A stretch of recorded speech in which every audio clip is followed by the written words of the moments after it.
The Tipping Point with Mike Tipton is brought to you by Dubby. What is Dubby? Dubby is a clean energy drink that is made to give you focus with no crash, jitters, or angst like those other energy drinks have. They also have no maltodextrin fillers and don't use artificial dyes. Dubby contains vitamins, amino acids, a nootropic, and 150 milligrams of caffeine. Dubby's products are made in the USA in an FDA-inspected facility that strictly adheres to GMP manufacturing guidelines. All of the flavors are unique and custom-made by Dubby, and you'll never taste our taste anywhere else. The best part about it is they're affordable. Dubby's drinks come out to about $1 per drink, much cheaper than Starbucks or any of those canned energy drinks. To learn more, visit w.gg.com/discount/MRTipton33 and place your order today. Use promo code MrTipton33 and save today. Dubby Energy, be better. What's going on, everybody? I want to tell you about my new friends over at Cleverman. Visit them online at becleverman.com. What they gave me was the energizing face and beard scrub along with the Cleverman face scrubber. And trust me when I say this, the energizing face and beard scrub smells amazing. Combining it with the face scrubber, making sure that your boy was looking as good and sexy as possible, opened up a whole different sensation in my face that I haven't ever felt before. I felt so clean, so fresh, and so clean, like Outkast said, and it helped me feel like I was ready for my day. Make sure you visit them online at becleverman.com and follow them on Instagram at clevermannyc. The link is up in my bio if you want to check out all the amazing products they have. Visit them online, becleverman.com.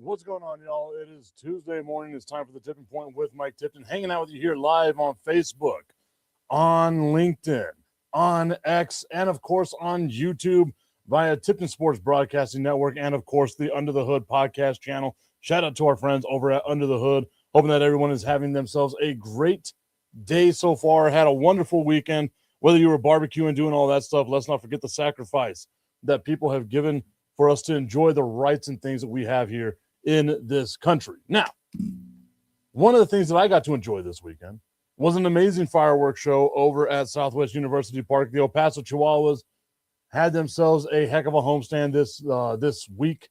Unfortunately, they didn't win the homestand, but you know what? At least they played good, and we had two fireworks shows. Keith Angle saying, "Good morning, Tip. Good to see you. Good to see you as well, my friend. Hope that everything is going well with you." Be sure to check out Keith and his YouTube channel as well. You'll see him going live. I want to say it's daily. It's been a while. Like Keith, this position, you know better than anyone else, has kept me kind of like out of the loop with everything. So please, Keith, remind me again of what your schedule is for all of your shows and everything that you got going on. Great insight by our guy, Keith Angle. All right. Another thing that I was really happy to see this weekend was my San Antonio Spurs absolutely dominating. And I mean, taking the soul out of the Oklahoma City Thunder. That flopping ass team looking like a bunch of fish out of water. The Oklahoma City Thunder. It's been a long time, a really long time, since I can say these words about any team in sports. I absolutely hate the way that the Oklahoma City Thunder play basketball. It is garbage. It is hard to watch. And it is everything that is wrong with what people say about basketball so far. With what everyone has said is wrong with the NBA over the last couple of years. is all culminating together in just how bad this Oklahoma City Thunder team plays basketball. It's not fun. The fact that a two-time MVP is nothing but a foul-baiting pansy is insane to me. Back-to-back MVPs for a guy who you can go right now and watch a 5-minute video from just game 4 of how he was trying to foul bait. That's our MVP in the NBA right now. That's the guy that everyone wants to crown as one of the greatest of all time. I was watching, I guess it was Get Up the other day, or it was First Take. It was one of the two. And I'm watching Jalen Rose talk about SGA and, basketball and all that stuff. And this is just not fun basketball to watch when it comes down to the Oklahoma City Thunder. Augustine tuning in saying, good morning, everybody. BW. And it's W Energy. Be better. That's the way that we say it, Augustine. Be better, Augustine. Just like the Oklahoma City Thunder need to be better. This style of basketball they play, Augustine, you're an old head like me. Maybe it's just us being old dudes. This is tough to watch. And this is coming after yesterday. What's up, Joseph? Hope that you're having yourself a good old time, my friend. Over on YouTube. Watching yesterday's basketball game, right, between the Cavs and the Knicks. The Knicks play a good style of basketball. The Cavs also play a pretty decent style of basketball. The Spurs play a good style of basketball. But then you sit there and you watch the Oklahoma City Thunder, and it's tough to watch. I'm not saying it as a Spurs fan. I'm saying it as a guy that loves basketball. Diary Osman saying, is it real? I don't know what's real. Everything is an illusion, just like time. We can say time is an illusion, but time is a man-made construct that we came up with just out of nowhere. Who was the person that decided that midnight was midnight? Oh, look at that. Galaxy brain thinking going on right here. Our guy Keith Engel saying Monday through Friday, 8 a.m. Eastern with Jack Hirsch. Wednesday, 7 p.m. Eastern, the College Sports Huddle. Friday, 3 p.m. Eastern, MLB update. Sunday, Stream of Consciousness, 9 a.m. Eastern. Jesus Christ, my guy. You need to take a break every now and then. And then he goes on to say, go Knicks. The one thing Keith and I have in common is our love for the Yankees. I forget that you're a New York sports guy other than the New England Patriots, who you have all your love for. But there we go. Augustine saying that the basketball is very tough to watch. OKC is proving to be the way I see that way. It's a-hole basketball. It really is. Like it's just flopping around. Just flopping around. Keith saying, LOL, midnight is not midnight. I need help. I'm just saying, like again, who was the person that decided that these words coming out of my mouth meant what these words coming out of my mouth mean? Right? We as human beings created all this stuff. We didn't create what midnight was, or I guess we did create what midnight was. Why not have a 48-hour clock of 30-minute increments? You know what I mean? Like there's a bunch of different things. Like time is a man-made construct. For the majority of our 4.6 billion years that this planet has been around, no concept of time. For us as human beings, the majority of the 100,000 years that humans have been around in some sort of existence, time was not a thing. Hell, we didn't even come up with this calendar until what, the 1750s? So come on now. It's all man-made. It's all an illusion. How dare we fall for it? Tommy tuning in at the wrong time saying, what's up, Tip? What's up, Tommy? Hope that you're having yourself a great day so far. Augustine saying, so here's the question. Every time I hear Augustine say, so here's the question, I think of Chris Collinsworth, like where he's like, so here's a guy. All right, Augustine. So here's the question. The way Oklahoma City is playing is the answer to Wemby and company. We don't care about the right way of playing as long as we get the W. Is this way that Oklahoma City is playing the answer to the Wemby question? The answer to that, I think, has to be no, right? Like, Wemby's been getting his. The Spurs have been getting theirs. The thing is that you look at the games the Spurs have lost. It's Oklahoma City takes the other guys out of the thought process, right? Like, they take them out of their game. Keith Engel saying that's a very George Carlin-like thinking. I used to love like George Carlin comedy. I've got to go back and watch some of it. I do know there's a lot of stuff that I liked, but I don't know if I should be insulted or if I should be happy, but I like George Carlin, so I'm going to take that as a compliment, Keith. Thank you very much.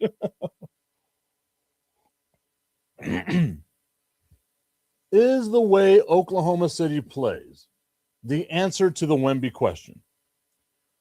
And I've got to say no. Right? Like,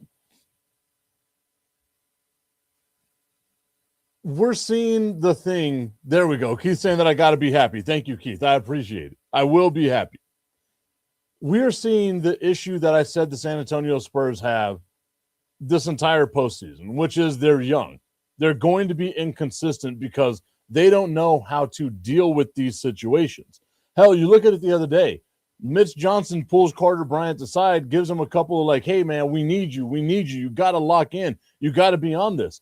And the kid almost starts crying. And then you got to remember to yourself, this is a 19-year-old kid that we're watching in the NBA right now that has never had to deal with the type of pressures that he's having to deal with at this exact moment, right? You develop that thick skin. You develop that hardened, I want to win no matter what attitude through a ton of losses. The reason why Wembanyama's already there is because he lost to Chet Holmgren in a FIBA World Cup type basketball thing whenever he was 16 years old. 6 years ago, this happened. And Wemby has held on to that, losing the MVP to Chet Holmgren because Chet Holmgren's team won, but Wemby outplayed him in every aspect of the game. Wemby has held on to that and used that as hate fuel for his entire career. Thus, every time he plays basketball against Chet Holmgren, he eats a part of his soul. The Spurs, other players don't have that, though, because they didn't play at that type of level throughout high school, throughout college, right, where it's so much easier, where you kind of know who the best teams in college basketball are, and if you lose in the NCAA tournament, it can be chalked up to a million different things. It just wasn't your day. The other team had the sun shining on their ass that day, right? Like, there's so many things that you can make up in these scenarios whenever you lose in the NCAA tournament. But whenever you have the pressures of a 7-game series there, and you either win 4 or you lose 4, and you're starting to feel all that pressure of, damn, like we're this close to winning the NBA championship. All we have to do is handle our business.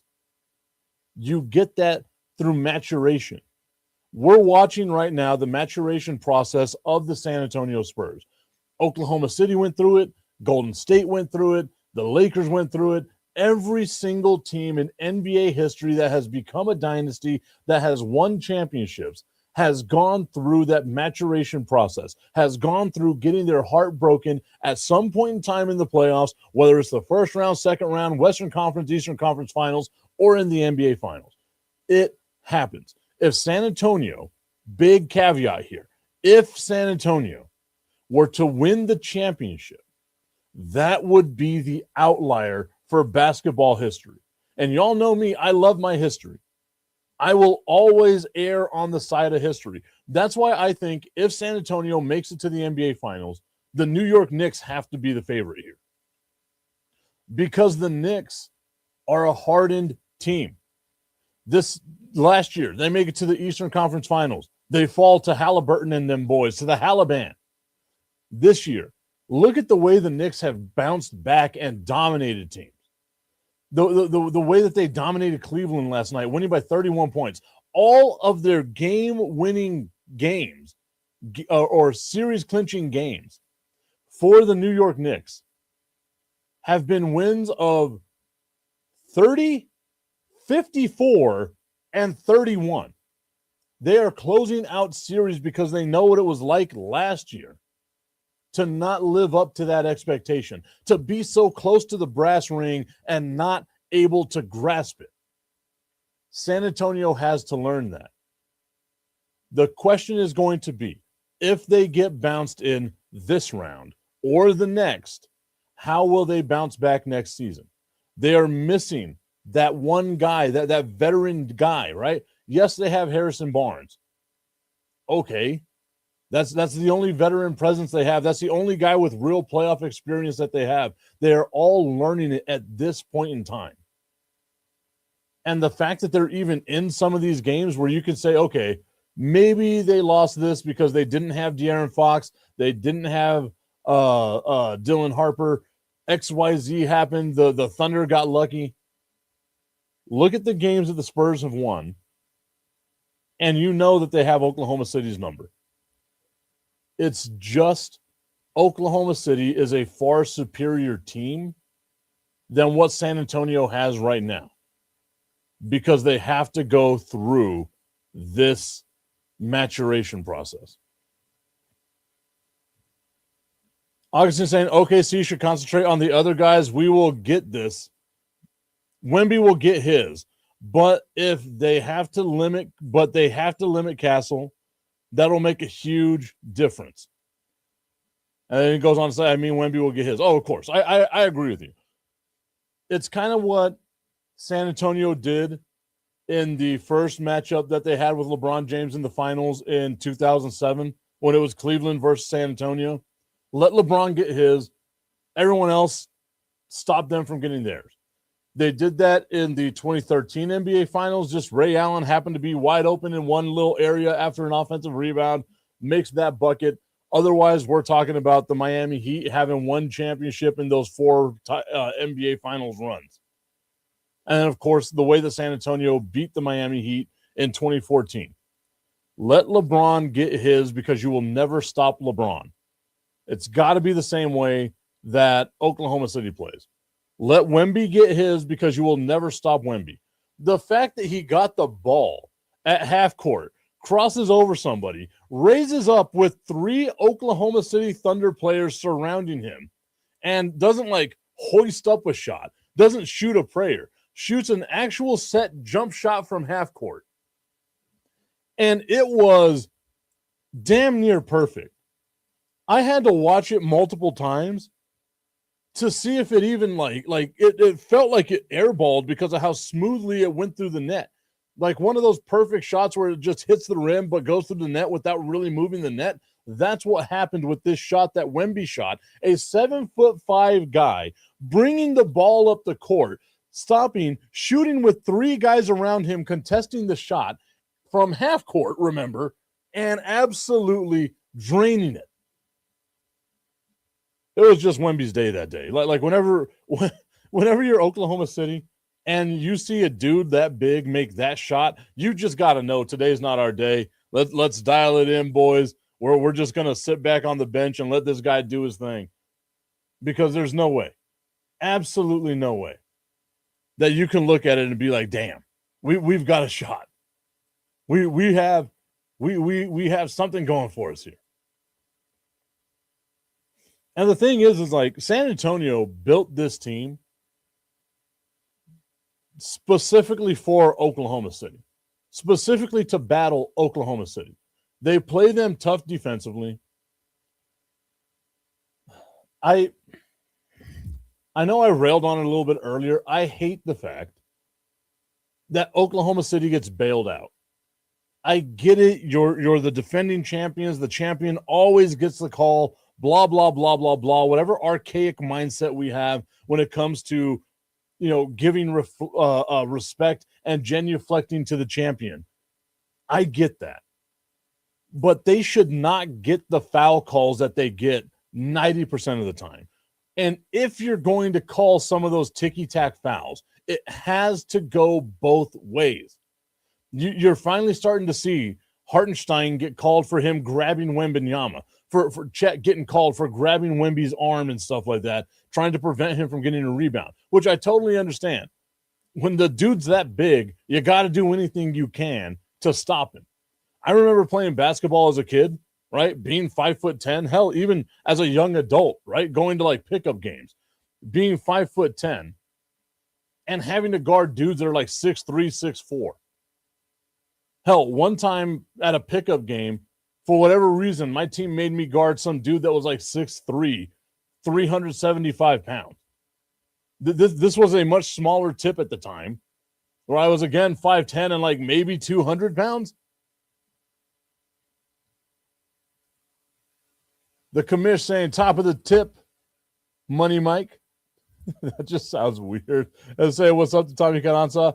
AHGT saying, can you do something for me? It depends. I learned a long time ago, being the youngest of 11, that I never say yes unless I know exactly what it is that I am asking. So you can ask me to do something. I will never promise that I will do it for you.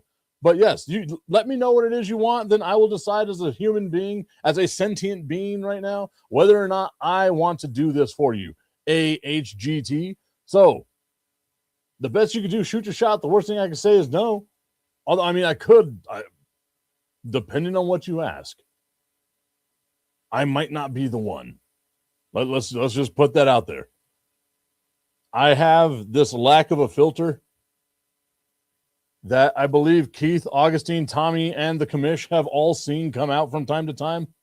You should have seen one. Somebody commented on a show making fun of Brandon, and I eviscerated this individual.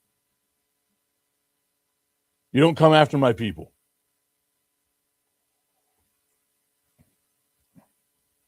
Tommy's saying, what's up to the commish? Okay. I kind of got off track here. I've been talking a lot more about the Oklahoma City Thunder than I wanted to.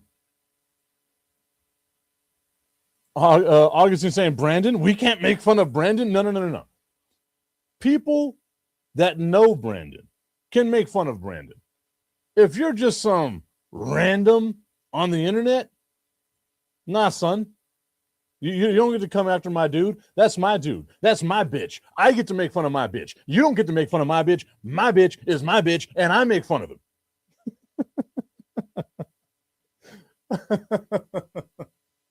I need to cut that and send it to Brandon. Says, that's Logan Paul. I don't know what you mean by that's Logan Paul. I do love Logan Paul, though. I think Logan Paul is a great wrestler. I am a firm believer, and maybe this is me being a out-of-the-box thinker. I mean, we heard that a little bit earlier whenever I came up with the who the hell created time, right? I am an out-of-the-box thinker. I know Logan Paul has done some deplorable shit in his past, but I am a firm believer that you are not the worst thing you've ever done, and you are not the best thing you've ever done. You are somewhere in between. I believe there's been enough time for us to forgive Logan Paul for the dumb shit that he did as a young man and appreciate the career that he is carving out for himself. If you're into wrestling, he's done an amazing job in the ring, carrying that flag, doing things like that for wrestling. Because you also have to remember, like, wrestling is a story that started X amount of years ago that is just continuing time after time after time. The story of wrestling will continue beyond all the people that are wrestling today. AHGT saying, I don't know how fans can boo him. He's literally phenomenal. He is a hell of an athlete. I will agree with you on that. He is a hell of an athlete. Could get a little bit better, a little tighter on the mic, but he is a hell of an athlete. Him being there with Austin Theory, teamed up with Austin Theory, having Paul Heyman kind of lead him along the way, that is going to be great for him. Augustine asking, what did he do? That's something you're going to have to look up, my dude. It's in Japan. It's the reason why he's not allowed to go to Japan. It, again, just the stuff you do whenever you're young and dumb and trying to make a name for yourself. Tip, that's like saying your little brother is annoying and then your friend agrees and calls him annoying and you automatically give him the side eye. Don't call him that. Hey, we've all been there. We have all been there. Look, I can make fun of my people. And if you become my people, you can also make fun of my people. But don't come off the top rope making fun of my people. You haven't earned that yet.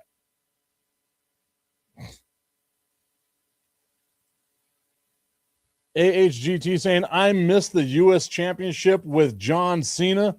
Oh, that was like the best time. I know that they've kind of buried it more recently. And you can see right here, well, I guess it's back here, this side. I got the old school U.S. Championship back there. That is always going to be my favorite belt. Man, finally I get someone on here to talk wrestling with me. Jesus. Although I will say this Friday, for the first time on the Under the Hood Podcast Network, Bob, Jim, and Pat get drunk on the internet. I don't know what old school wrestling we're going to watch right now or on Friday, but it's going to be a fun time. I know the Under the Hood podcast channel, you all are new to some of the stuff that we're doing over here, but check us out on Friday night. Bob, Jim, and Pat get drunk on the internet. We're going to be watching some old school wrestling. We'll see what's going on right there. So, oh, he did that? Damn. By the way, he isn't banned in Japan. I know. It's a gimmick thing. I thought you, being someone who is tangentially into wrestling, would get the joke. Dominic Mysterio got him. There it is. Obviously saying, watch WrestleMania.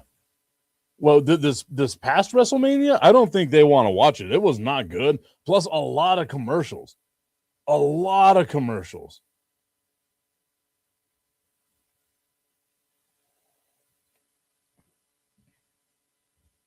All right.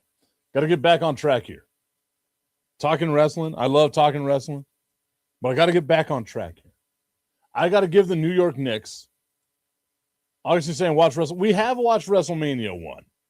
You got to go back into the archives. I was thinking about it. In October will be year 6.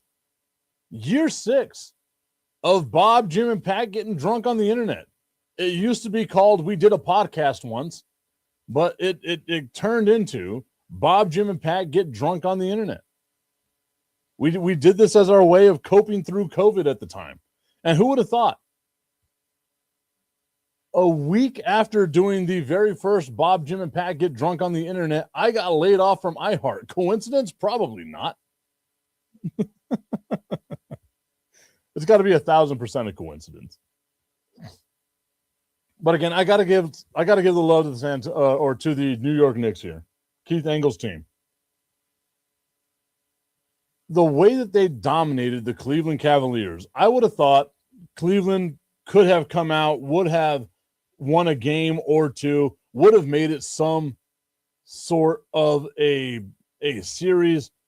But man, Cleveland just, whenever they lost game 1, whenever they couldn't hold on to the lead and lost game 1, you saw the soul get sucked out of them a way that I've never seen a team be deflated as quickly as they were. It was hard to watch what happened to the Cleveland Cavaliers. And then they just weren't competitive the rest of the way. And you can see it yesterday, like they were just going through the motions. Didn't know, or I don't think they really thought they were going to win. I don't think anyone in the Cleveland bench thought that they could win that game yesterday. They get down by double digits in the first quarter and just rolled over. And it says a lot about Cleveland whenever you have the highest payroll in the NBA. You go out and you make these moves to try to get better because you want to try to win a championship. And then Dan Gilbert says, he wants to go all in. He's going to really dive in to making the team better this upcoming season. Donovan Mitchell and James Harden are like, look, we want to run it back. We want to be there. We want to be here for the success of the Cleveland Cavaliers going into next year. But whenever you look at them and you really analyze the Cleveland Cavaliers, having all that money, having all these issues, It feels like this is just the tip of their problems. I just want to put the tip in. It's time for Just the Tip. That would make me uncomfortable. Promise that it ain't too much, but just enough. Just a tip. Just a tip. Just the tip. Just the tip. It's time for Just the Tip.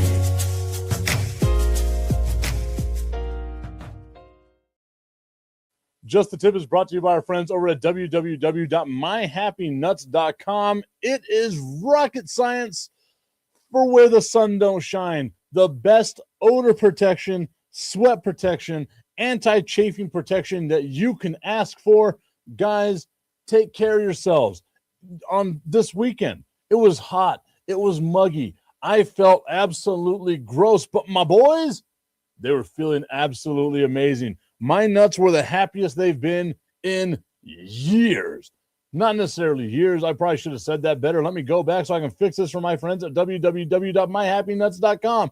My nuts were the happiest they've been since the last time I used the comfort cream with www.myhappynuts.com. Not sticking to my legs, not sticking to each other. My taint wasn't full of duck butter. It was just a good time for your boy.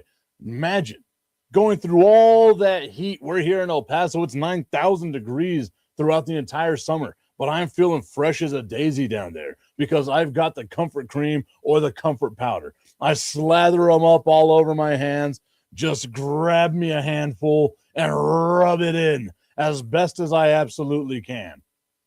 You should do the same. www.myhappynuts.com. Use promo code MikeTipton at checkout and make sure that your nuts are as happy as my nuts this summer. Destiny tuned in there at that point. I got some likes all of a sudden. Ray Jackson. I see Ray Jackson over on my Facebook page, my personal page, tuned in right now. Shout out to everyone that is tuned in on the various podcast channels that we are on at this moment. I appreciate the love and the support. Remember, you drive the show. You come up with questions. I get the answers for you. We move this show along the only way that we move this show along. Augustine saying Hustler would be proud of this segment. Tommy giving us some of the laughing emojis.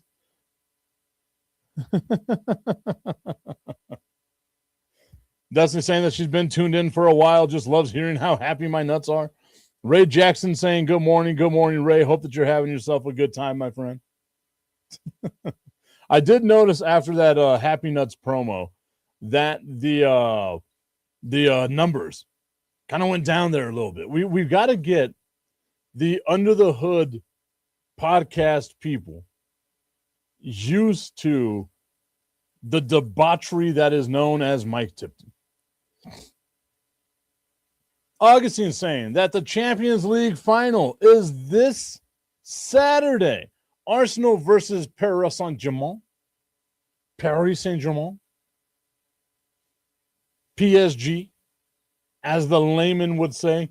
You know me, huge soccer guy. Some people are saying I know the most about soccer. Football is what they call it around the world. We love football.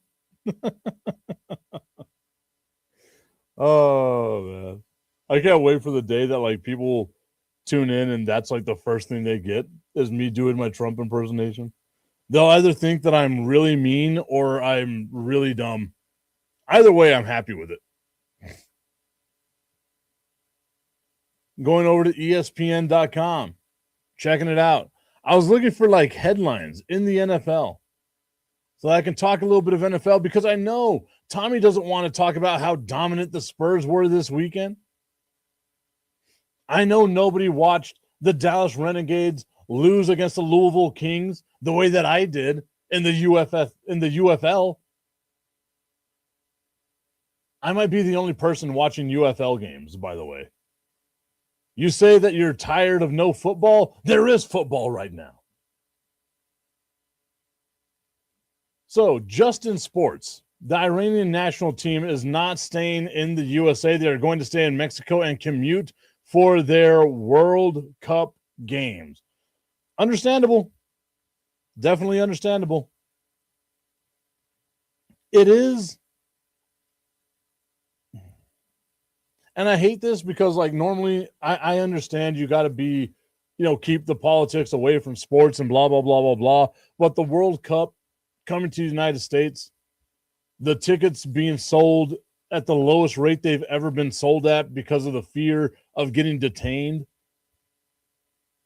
Like, you shouldn't have to worry about that with sports, man, especially not that one. Especially not that one. That is the world's game. Like it or not, it is the biggest game, the biggest thing in sports. It's the world's game, man. Like it's so much bigger than the Super Bowl internationally that you cannot make the fan base feel alienated at any point in time. And it's just sad that that's what it's going to be. Augustine asking, will the Congo be able to participate given the Ebola outbreak? I don't think that they are necessarily in the Congo right now, the team. They might already be in another country, like practicing and doing stuff like that. I'll have to look at that. But I mean, for the most part, the athletes are kind of quarantined off whenever it comes into, these types of sporting events. And I'm sure with, the World Cup being what the World Cup is, with the first outbreak, the, people in charge in the Congo were like, you guys stay the hell over here because you gotta represent the teams. Tommy's saying he watched a little bit. Were you watching a little bit of the UFL? Is that what it is? Am I not the only person watching the UFL? I watched IndyCar on Sunday as well, right? The Indianapolis 500. Had that going on the same time that we had the Chihuahuas game and the Spurs game going. I guess it was right before the Chihuahuas game, now that I'm thinking about it. But saw the ending of the Indianapolis 500. That was fun. Like whenever you have a race that ends within 0.23 seconds. So much fun. Tommy's saying, I don't care about the world, just America. We love America. We're putting America first. Sorry, Tommy, I didn't mean to do that to you. And Augustine saying, and the way that Kyle Busch died, complications of pneumonia. Wow. It was a really heavy sports weekend, wasn't it? Because you saw the stuff in NASCAR, you saw like the Indy stuff, F1, like all of the racing teams that were out there giving a little bit of love to Kyle Busch and his family. And admittedly, I'm not the biggest on NASCAR. I don't care about cars turning left a whole bunch. Fucking throw in a right-hand turn once in a while and maybe I'll be in, right? But seeing the way that the racing community kind of gathered around the Busch family was absolutely fantastic. It really was, especially given, so young to go through that. Like it's just, it was great to see the racing community kind of gather around them that way. Tommy's saying, I don't agree with Trump on anything, but when it comes to soccer, go be your best Trump, Tip.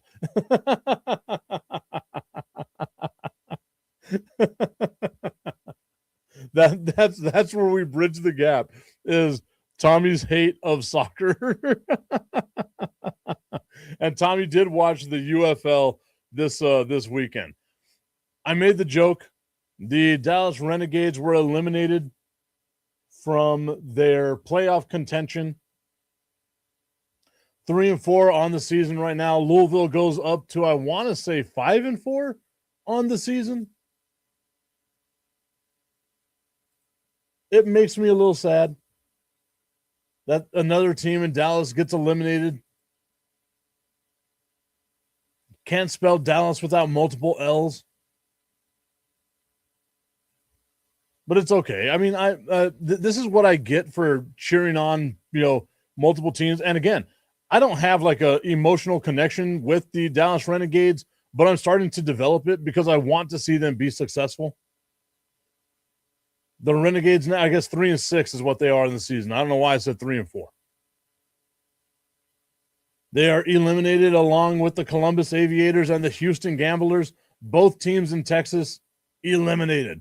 The Orlando Storm clinch a playoff spot along with the St. Louis Battlehawks. That's the greatest name in sports. And the DC Defenders. Then you have Birmingham and Louisville fighting for the last playoff spot in the UFL. It's going to be fun.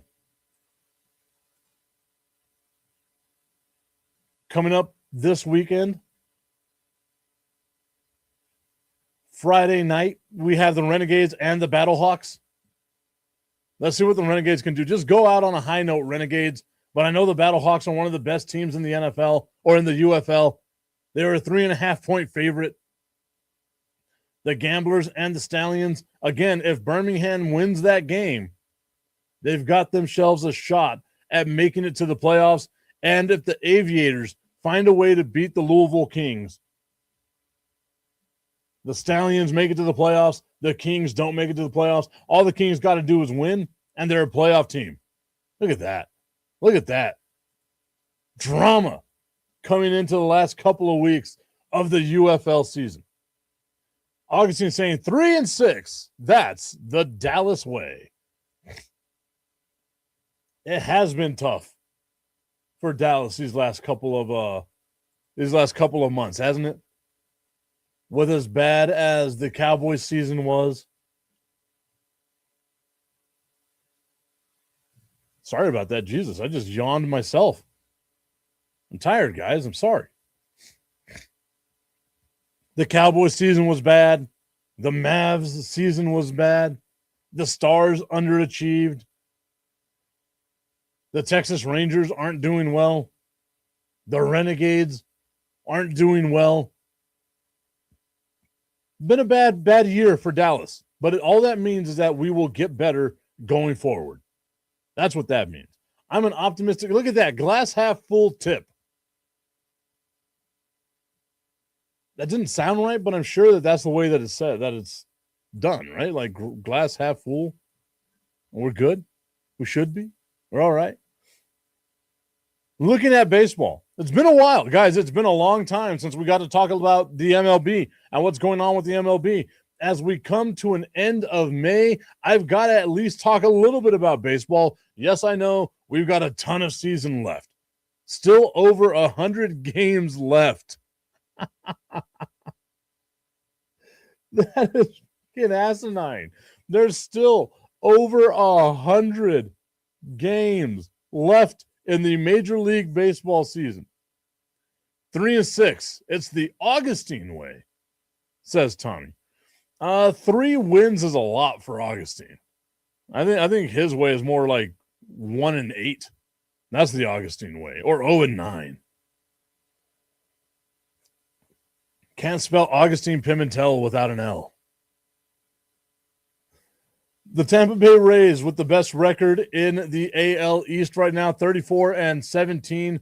That is over the New York Yankees, who are 32-22. How they've played 5 more games, or I guess 3 more games than the Tampa Bay Rays is wild to me. But they're 3.5 games back of the Tampa Bay Rays right now. Toronto and Baltimore, Boston. I know it's early in the season, but man, you can't have any faith in those teams right now. The Blue Jays with a -12 run differential on the season so far. The Yankees with a +68 run differential on the season. The Guardians, the best team in the AL Central, is like saying you are the tallest little person in the world. 32-24 on the season. The AL Central is just bad. It's hard to watch. Detroit, 21-33, 10 games back. And this was a team that a lot of people thought might be able to make a run, but then we have to remember the way that they ended last season. Maybe it's just a hangover. Whenever you lose your division, the way that they lost the division, losing the wild card, the way they lost in the wild card, Detroit just hasn't seemed to be able to get right this year. Still, again, more than 100 games left in the season, which is just wild to say. More than 100 games left in the season. So there's plenty of time. The Athletics. And I love that they're just called the Athletics. They don't have a city because they play in Sacramento, but they're not the Sacramento Athletics, and they're not the Las Vegas Athletics just yet. Just the Athletics. The Athletics, the top team in the AL West at 27-27. You're 500. You are as average as you can possibly be, and you are the best team in that division. Shows you how bad that division is. The Texas Rangers are 24-29. They're 2.5 games back. Seattle, big dumper, went down to the minors for a little bit or on the IL for a little bit to get his swing right. Let's see if that helps out the big dumper, who at one point I think was like 0 for 29. That's a hell of a slump for a guy that won, like should have been the MVP. If you don't know who I mean by big dumper, I'm talking about Cal Raleigh.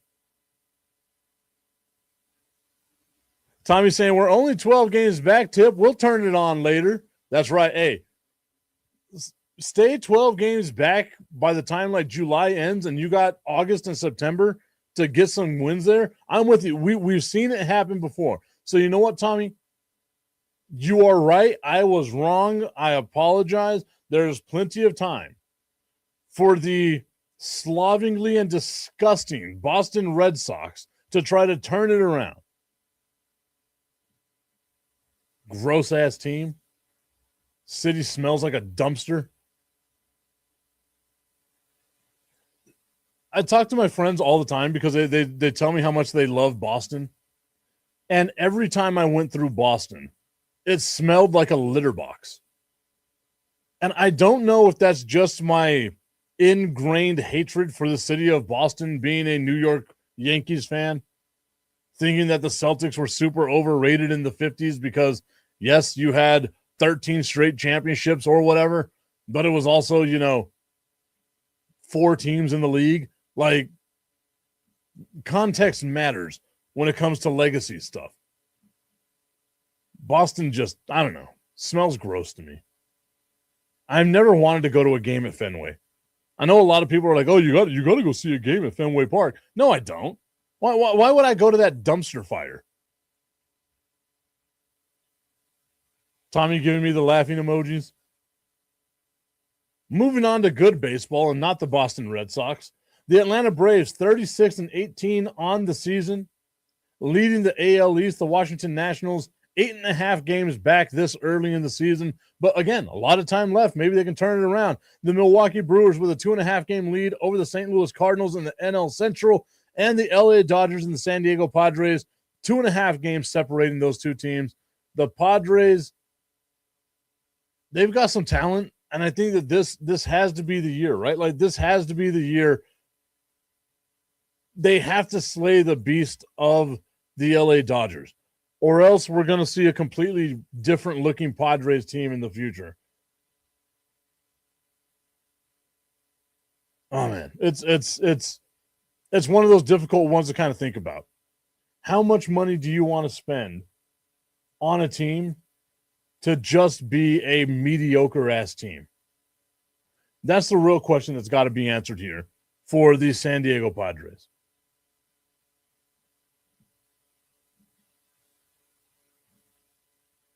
Looking up headlines here on ESPN.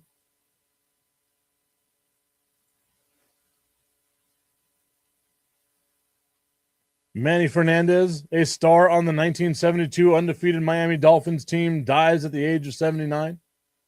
I think we spoke about the Miami Dolphins undefeated team a couple of days ago as well, right? Like, I do think it's one of the coolest traditions in sports that the members that are still around get together and toast every time the last undefeated team loses in the NFL. I think that's one of the coolest things that they have going on in sports right now, as far as like legacy, legendary stuff goes.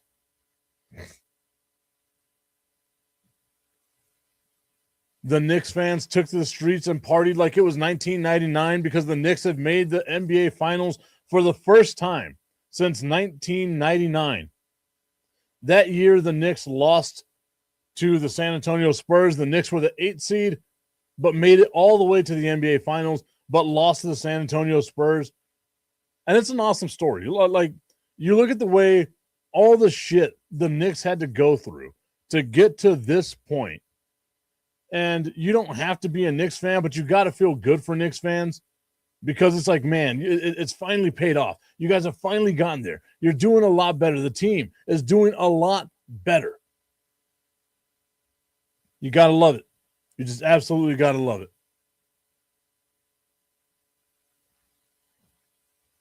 And again, I can't believe the way that they dominated. Just absolutely dominated the Cleveland Cavaliers. I believe, I got to look it up right now. I believe the Spurs play tonight or tomorrow night. They do play tonight. Game 5 in Oklahoma City. The San Antonio Spurs versus the Oklahoma City Thunder. The series is tied 2-2. The Thunder are a 4.5-point favorite over the San Antonio Spurs, getting that rub for being at home. The winner of Game 5 in a 7-game series, when it's tied 2-2, wins the series 92% of the time. To say that this is a huge game is an understatement. San Antonio, you want to slay the beast? Today is the game that you have to win. You have to win this game in Oklahoma City. You've already proven that you can win games in Oklahoma City. Now's the time that you've got to do it to solidify your chance at making it to the NBA Finals. It gets you a home game, and it gets you that buffer of Game 7. But if you win this game today, Game 5, the winner of Game 5 in a 2-2 series goes on to win the series 92% of the time. This is, in my mind at least, the biggest game. So it's going to be interesting to see what happens here. San Antonio, how's Wemby going to play? How are the people that surround Wemby going to play? How is Oklahoma City going to bounce back? Because you know losing by 20 or more points is not what they wanted to do in Game 4. So you know they're going to try to come back. They're at home. They're more than likely going to get some calls going their way, despite the fact that you can look at 5 minutes worth of clips of Shai Gilgeous-Alexander falling all by himself in just Game 4. It's grotesque basketball. And I am saddened that my friend Tommy Cananza is cheering for the Oklahoma City Floppers, the blunder that they should be called. I hate the version of basketball that team plays. The over-under is 216 and a half points. I think you got to hit the under on that. These teams have played a lot of defensive games, and even this last one was a defensive game as well. San Antonio winning 103-82. The lowest amount of points that Oklahoma City has scored in 2.5 years. Thank God for the San Antonio Spurs. All right, y'all. I want to thank you all so much once again for being a part of today's show. It's always a fun time. We have a show tomorrow. Look at us getting a Wednesday show. Wednesday shows for the foreseeable future all the way until August. We get Wednesday shows again. Look how amazing that feels. Well, amazing for me, probably torturous for y'all. But once again, I appreciate the love and support. We will see you all tomorrow. Have a great Tuesday, everybody.